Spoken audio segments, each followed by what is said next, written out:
menggambar bayangan pada cermin cekung. Cermin cekung. Ya, cermin cekung. Kamu tahu nggak cermin cekung modelnya bagaimana? Bentuk itu. Kalau kamu tahu itu sendok makan, cekung itu yang ada di dalamnya. Kalau cembung yang di belakang. Kaca spion. Sekarang spion mobil itu cekung atau cembung? Cembung. Nah, spion mobil itu cembung. Kalau yang begini cekung, yang ini cembung, ini datar. Oke, sekarang yang kita mau bahas itu yang cekung. Cekung, kalau ini cembung. Kalau sendok, ini cekungnya, paham toh?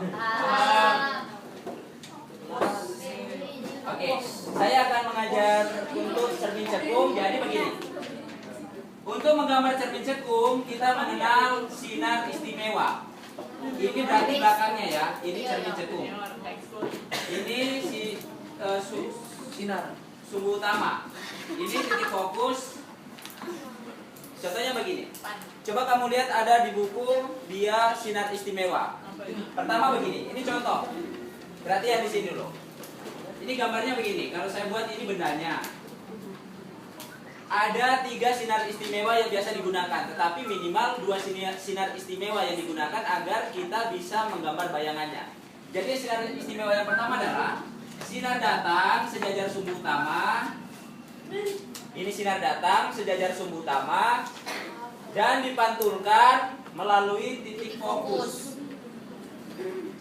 Nah, ini sinar datang, ini sinar pantul. 1. Kemudian yang kedua adalah F ini B. Kalau misalnya saya buat yang agak sama ya.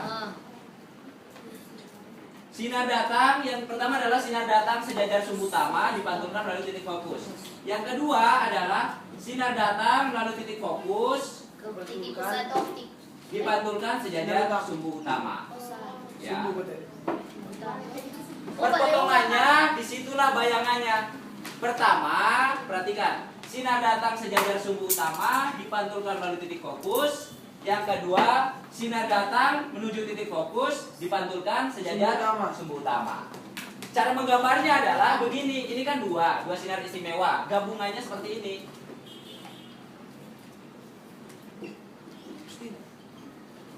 Nah, kalau saya taruh bendanya di sini. Berdiri saja kalau kamu rasa tertutup. Pertama, jadi kalau ini kita menggambar adalah pertama sinar datang sejajar sumbu utama dipantulkan melalui titik fokus. Nah, seperti ini.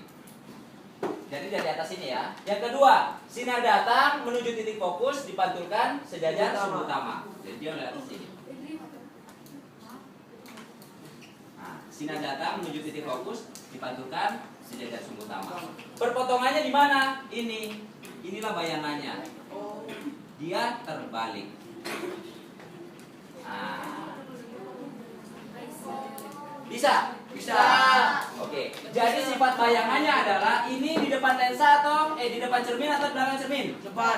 Di depan. Kalau di depan cermin sifatnya begini. Pertama adalah terbalik. Kenapa terbalik? Karena arah panahnya ke bawah.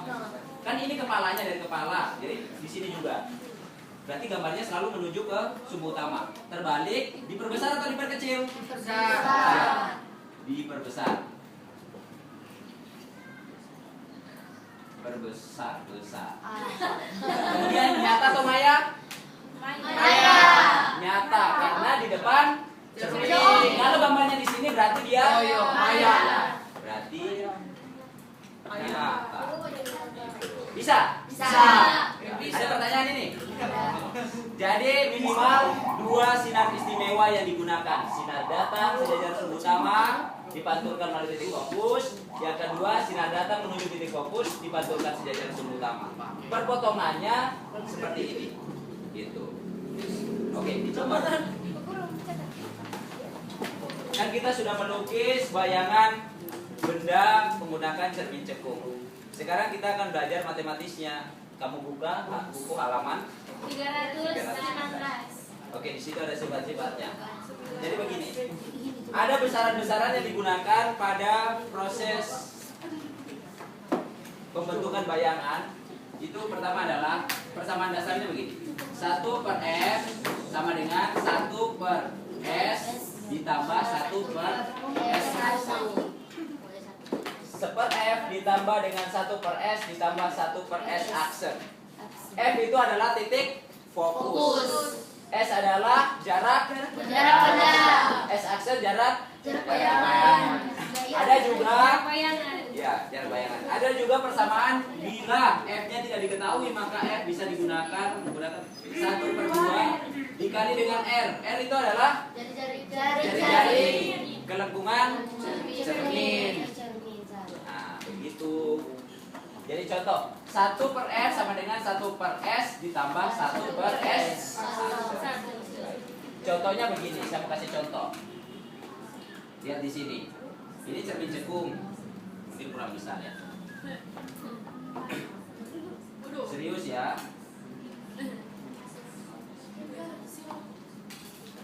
Ini jarak titik fokus itu dari sini.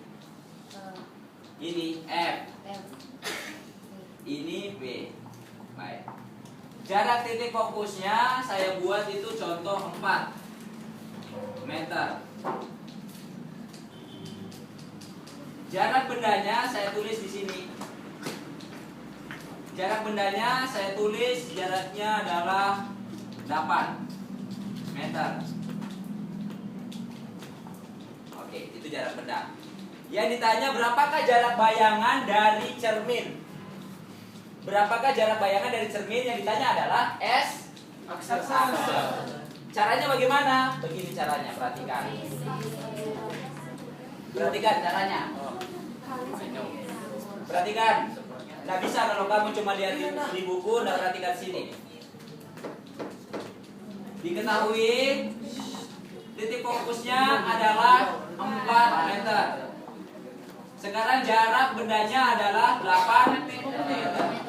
Yang ditanya adalah jarak bayangan. Baik.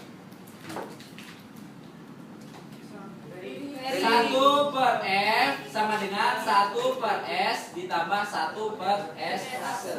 Kalau saya mau mencari 1 per S aksen, rumusnya berubah jadi bagaimana? 1 per S per Satu orang. DP rumus mau cari itu. Ya. Karena salah ya. 1 per S aksen sama dengan 1 F tambah 1 S. 1 per F ditambah 1 per Oke, ini begini caranya. 1 F tambah 1 S. Ini perhatikan, kelihatan di belakang caranya begini. 1 per F sama dengan 1 per S ditambah 1 per S aksen. Anggap saja ini 5. 5 sama dengan 2 ditambah dengan 3. 5 sama dengan 2 tambah 3. Kalau saya mau mencari angka 2, harusnya 5 dikurang 3. Berarti 1 F dikurang dengan 1 S aksen. Kalau saya mau mencari 1 S aksen, berarti 5 dikurang 2. Atau 1 F dikurang 1 S. Jadi kalau saya mau mencari 1 S aksen, rumusnya adalah 1 F kurang 1 S. 1 per S aksen sama dengan 1 per F kurang 1 S. Iya. Paham? Kalau mencari mana? Yang ini. Ini jangan. Kalau misalnya 1 per S, ini saya hapus. Kalau saya mencari S ya. Kalau saya mau mencari 1 per S, 1 per S berarti sama dengan 1 per F ya. Bisa? Gampang, tidak ada yang susah. Oke, sekarang kita masukkan nilainya. 1 per F sama dengan 1 per S. S-nya nilainya 8 F kok guru? apa? F4. F4. Itu. Oh ya. Ini S. 4. Oh iya betul. 8 ganti 4. 8 sampai 8 kurang. Oh iya, 1/4 kurang 1/8.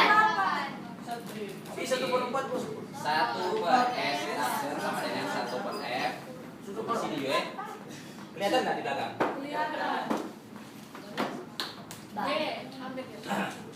Ya, kita lanjut di sini ya. 1 per S aksen sama dengan 1 per F dikurang 1 per S. Jadi 1 per S aksen sama dengan F-nya adalah 4 1 seperempat. per 4 dikurang 1 per 8. Samakan penyebut. Samakan penyebut. Penyebut berapa? 16. Penyebut 16 juga bisa, penyebut 8. 8. 8 bagi 4 2. 2 kali 1 8 bagi 8 1 kali 1 1 sama dengan 1 per S aksen itu 1 per 8. Ini dikali silang. 1 kali 8 adalah 1 kali S aksen adalah S aksen meter. Jadi S aksen nilainya 8 meter. Ini kenapa 8? Karena saya samakan penyebut. Ini kan syaratnya harus sama kalau penjumlahan dengan pengurangan. Bisa juga supaya lebih mudah, kali saja 8 kali 4 32. Bisa juga. Coba kita buktikan kalau menggunakan 32. Saya gunakan di sini. Nah, misalnya 32. 32 ini 4 dikurang dengan 8. 32 bagi 4 adalah 8 dikurang. 32 bagi 8 adalah 8 dikurang 4 4 per 32. Dibalik 32 dibagi 8 32 dibagi 4 Dikasih 8. 8 sama tidak? Sama. Sama lah. Oke. Bisa? Bisa. Sip. Gampang yang pertama. Susah tidak? Tidak.